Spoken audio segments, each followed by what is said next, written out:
Thomas and the Toy Shop. It was a bright, crisp winter's day on the island of Sodor. All the engines were hard at work carrying passengers and freight.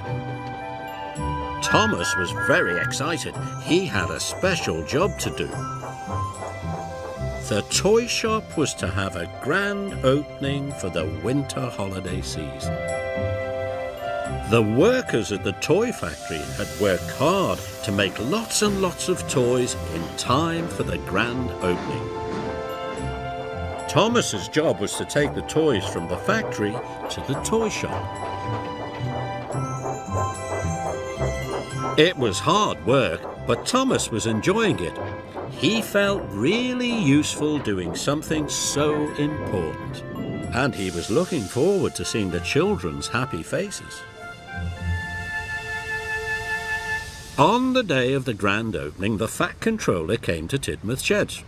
"A new machine for the toy factory has arrived," he said. "Henry, I want you to pick it up from Brendam Docks and take it to the factory as soon as possible.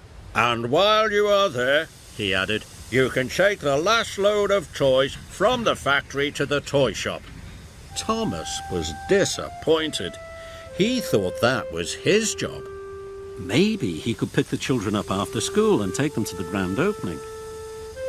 But the Fat Controller gave that job to Emily. "You are to do other jobs today," he told Thomas. Thomas hurried off to start his new jobs, but he was very sad not to be helping with the grand opening. The signal at the next station was red. Thomas stopped. The station master was waiting for him with a message. It was from the Fat Controller. "Emily has broken down," said the station master. "You must get all your jobs done as quickly as possible. Then you are to collect the children after school and take them to the toy shop." Thomas was sad for Emily, but excited to take the children. He puffed away quickly. There was a lot to do. Thomas was happy to be helping with the grand opening after all. He almost burst his boiler as he puffed around the island. At last, Thomas finished his jobs.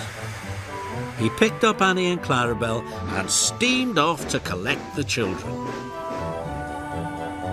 Thomas puffed through the docks. He was surprised to see Henry was still there. Then Thomas saw that Henry was trapped by a large crate. "What happened, Cranky?" asked Thomas. "That crate slipped off my hook," snapped Cranky crankily. Thomas was worried. Henry still had to collect the last load of toys from the factory for the toy shop. "What if the toys arrive late for the grand opening?" wished Thomas. "The children will be very disappointed." "I'll go as soon as the line's clear," huffed Henry.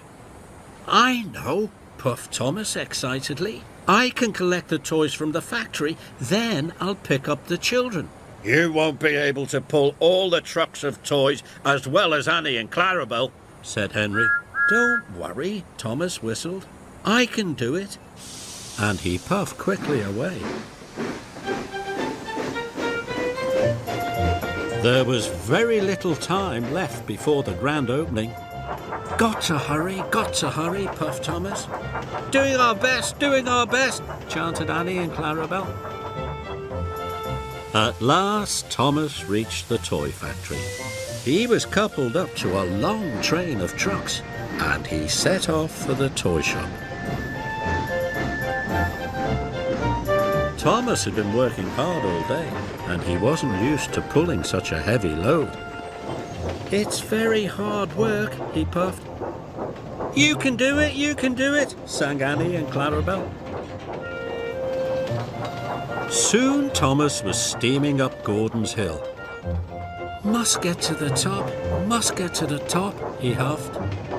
But he went slower and slower and slower, until eventually he stopped altogether. I have to go on, wheezed Thomas, but he wasn't strong enough. The train started to pull Thomas backwards down the hill. He applied his brakes, but it didn't help. He slid all the way to the bottom. Thomas was very upset. "I've let everyone down," he puffed sadly, "especially the children." Just then he heard another engine coming. It was Henry. The workmen had cleared the line at the docks. "What's the matter, Thomas?" Henry asked. Thomas told him. "You were right, Henry," he said unhappily. "This load was too heavy for me. I should have listened to you. And now I know I need your help." "What can I do?" chuffed Henry. "You take the trucks to the toy shop," whistled Thomas, "and I'll pick up the children. But we must hurry." Henry chuffed as fast as he could to the toy shop. Thomas puffed around the island as fast as he could. The children cheered when they saw him coming. "You won't be late," he whistled as he steamed from station to station. And they weren't. Thomas arrived just in time for the grand opening. It was a magical sight. There were coloured lights, balloons, and lots of toys. The Fat Controller declared the toy shop open for the winter holiday season. Everybody cheered. Thomas was so pleased to see the children's happy faces. "You were right, Henry," Thomas tooted. "In future, I shall leave pulling the heavy trucks to you."